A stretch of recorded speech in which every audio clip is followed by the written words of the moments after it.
I appreciate the efforts of the sponsor, and I appreciate the fact that she likes diversity. And, it's important to talk about it. And look, I think it has its upside. There's things I like about it. My apartment building is pretty diverse.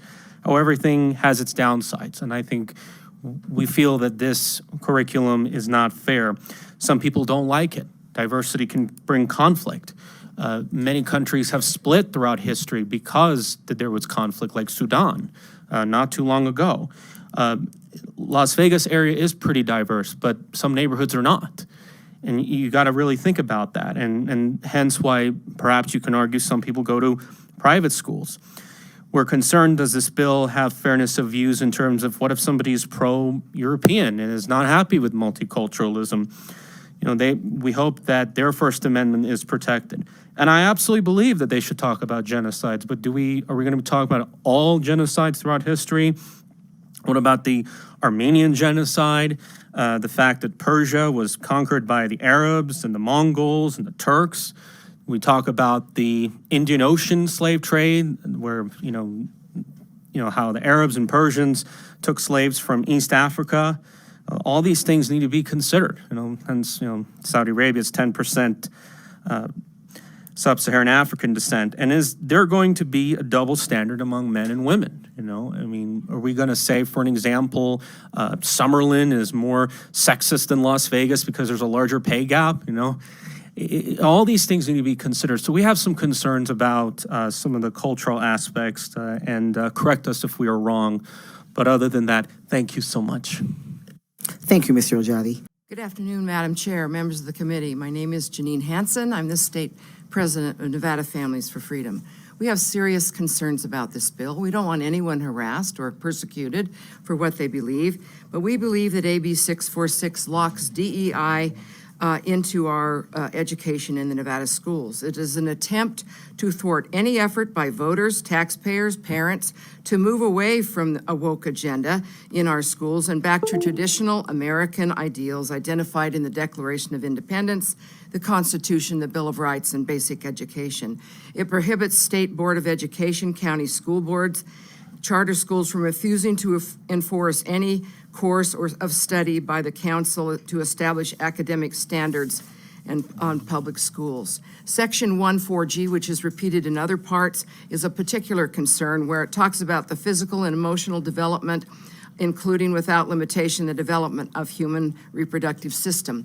Does this interfere with the law that provides that local sex education advisory committees with the approval of the County Board of Trustees determine the curriculum for sex education?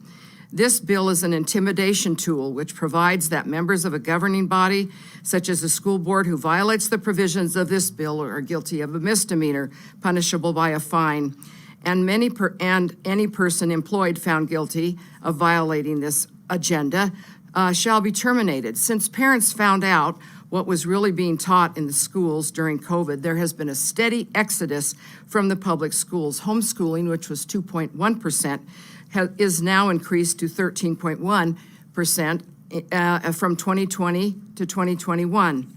What happens, and this increase continues because people are unhappy with what's being taught in the public schools. And this bill is an attempt to lock that in so that it cannot be changed, even though there's been an election and other things. What happens? Ms. Hansen, I'm so sorry, your 2 minutes are I'm up now. finished. Okay, Thank you. Thank you so much. My name is Catherine Ingham, Catherine Ingham, and I'm here representing myself. Last year, we voted, and I think it was pretty loud about how we voted. Parents voted, aunts, uncles voted. We did not like what was going on. If we had liked what was going on, we would vote more the same. We voted for somebody who was brash and who would do everything to stop what was going on. This bill is trying to continue what we do not want. We do not want DEI. We do not want division. In the 1980s, I was taught that so many people from so many different cultures and backgrounds made the United States the most amazing, greatest place you've ever been. I got taught people's names, I got taught what they did, but it wasn't in an angry or divisive way. It wasn't to try to get people to feel a certain way about the country. It was facts, and it was amazing. At that time, I really did not understand the United States or the background or the history.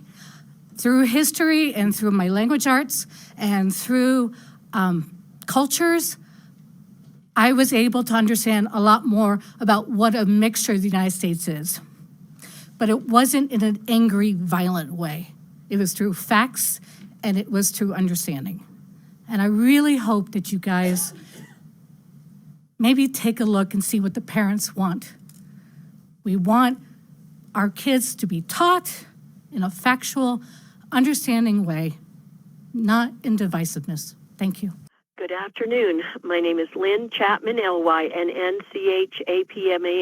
and I'm the state treasurer of the Independent American Party. Just to let you know, 90% on the opinion page are opposed to this bill.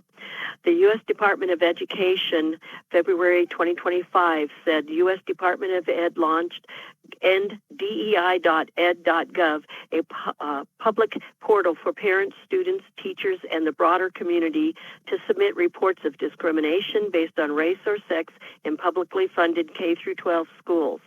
The Department of Ed will use submissions as a guide to identify potential areas for investigations.